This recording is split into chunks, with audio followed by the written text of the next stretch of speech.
As crianças admiram os heróis pelo poder que eles têm, pela força que eles têm. E elas gostam até de imaginar-se como eles, gostam de imitá-los. Vamos então mostrar às nossas crianças alguns heróis que passaram pelo nosso planeta e deixaram a sua marca. É por isso que hoje eu vou falar de Francisco de Assis.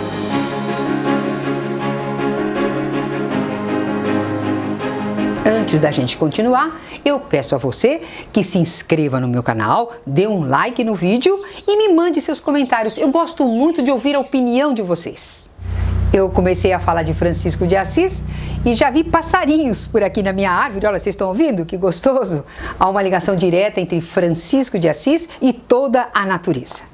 Mas eu quero dizer a você que eu tive a oportunidade de escrever uma peça de teatro sobre Francisco de Assis. E eu fiz uma pesquisa bastante intensa, li muita coisa sobre Francisco de Assis e descobri coisas que realmente não são muito faladas. Então hoje eu quero falar com você sobre essas coisas diferentes que eu vi dessa figura extraordinária que é Francisco de Assis.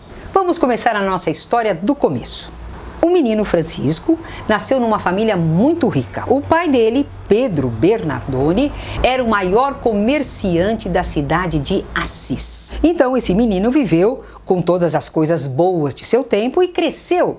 E quando adolescente, ele gastava muito com os amigos. Mas o seu pai não se importava tanto que eles tinham muito dinheiro e também você gastar com quem pode retribuir é bom. E o pai aceitava Francisco desta maneira. Acontece que nós estamos falando do século XIII e naquela época havia muitas lutas de cavalaria. E Francisco de Assis, ele lutou como representante da cidade de Assis com a cidade de Perugia e acabou prisioneiro. Ele ficou 1 ano preso. Vocês imaginem como era a condição de uma prisão na Idade Média. Ele praticamente quase morreu.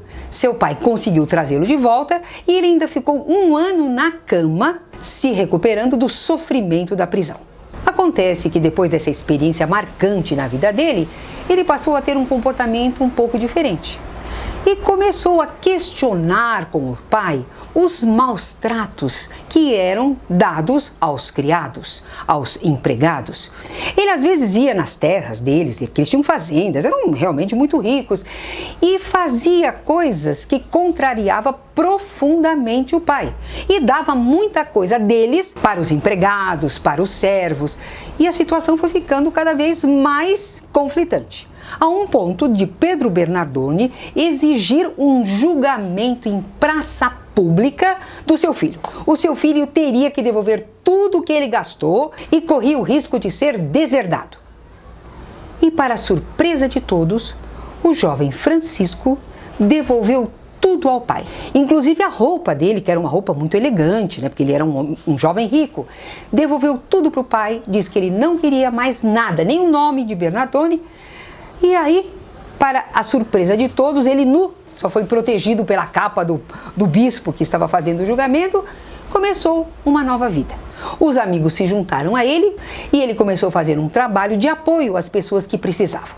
E ele estava fazendo esse trabalho de ajuda em território da igreja. Acontece que, por conta deste risco que ele estava correndo, ele foi falar com o Papa. O Papa Inocêncio III era o homem mais importante da época no mundo todo. Inocêncio III ficou surpreendido, ficou maravilhado com Francisco, porque Francisco estava de verdade colocando em prática os preceitos cristãos que estavam longe daquela riqueza que acontecia no Vaticano. Então, o Papa disse a ele: Francisco, você pode continuar o seu trabalho, só que você terá que criar uma ordem religiosa. Vocês estão entendendo? Francisco de Assis, ele criou uma ordem religiosa porque ele precisava sobreviver naquele mundo. E colocou até um nome muito diferente, era a Ordem dos Frades Menores, porque ele queria que a simplicidade fosse a marca do grupo de homens que ele coordenava para ajudar as pessoas que mais precisavam.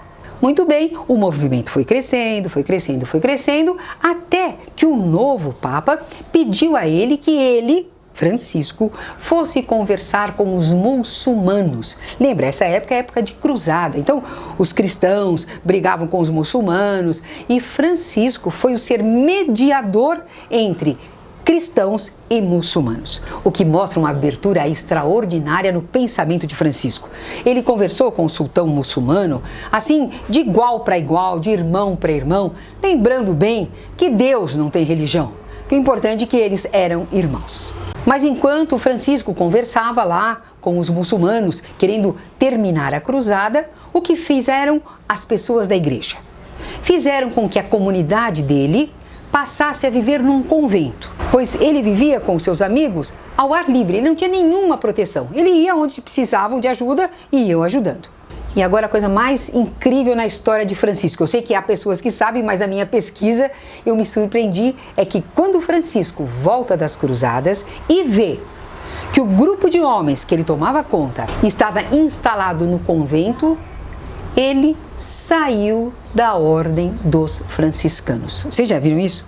Ele, que foi o criador da ordem, saiu da ordem porque estava diferente do que ele imaginava, que era se dedicar aos outros, utilizando apenas os recursos da natureza. Francisco amava a natureza. E este homem é precursor de todo esse movimento ecológico que nós estamos vivendo hoje. Então a criança precisa conhecer Francisco de Assis. Francisco de Assis chamava todos os elementos da natureza de irmãos. Irmão Sol, Irmão Lua, Irmão Chuva. E eu vou encerrar contando para você uma história que você pode contar para crianças sobre Francisco e o lobo de Gubbio. Gubbio era uma cidade italiana que estava com um problema muito sério de ataque de lobos. Os lobos vinham, eles são carnívoros, eles devoravam as pessoas. E as pessoas da cidade estavam muito assustadas. E aí eles resolveram fazer um grupo para ir matar os lobos. Aí Francisco disse, não, deixa primeiro eu ir conversar com os lobos. E não é que Francisco se dirigiu a um lobo, que era o lobo principal, que ficou conhecido como Lobo de Gubbio, e dialogou com o lobo, dizendo, as pessoas estão com medo de vocês, porque vocês estão atacando-as, e vocês também correm o risco de morrer. Então vamos fazer um acordo. Vocês imaginem Francisco conversando com o lobo. Nós vamos fazer o seguinte, vocês não atacam mais os homens e os homens vão garantir o alimento de vocês. E Francisco veio com este lobo, entrou na cidade de Gubbio. As pessoas ficaram todas surpresas. E ele quis mostrar que ele realmente tinha feito um acordo com o lobo. E as pessoas da cidade cumpriram o acordo e o lobo nunca mais atrapalhou as pessoas naquela cidade. Olha que história boa para contar para as crianças. E você sabe que na cidade de Gubbio tem até uma imagem de Francisco de Assis com o lobo bem próximo dele para mostrar, para confirmar esse dado da história. Por isso, Francisco de Assis precisa ser lembrado por nós, uma pessoa que viveu há tantos anos e que hoje ainda é um modelo, não só para as crianças, mas para todos os seres humanos. Mas como aqui o nosso foco é criança, vamos contar às crianças para que eles tenham Francisco de Assis como um verdadeiro herói.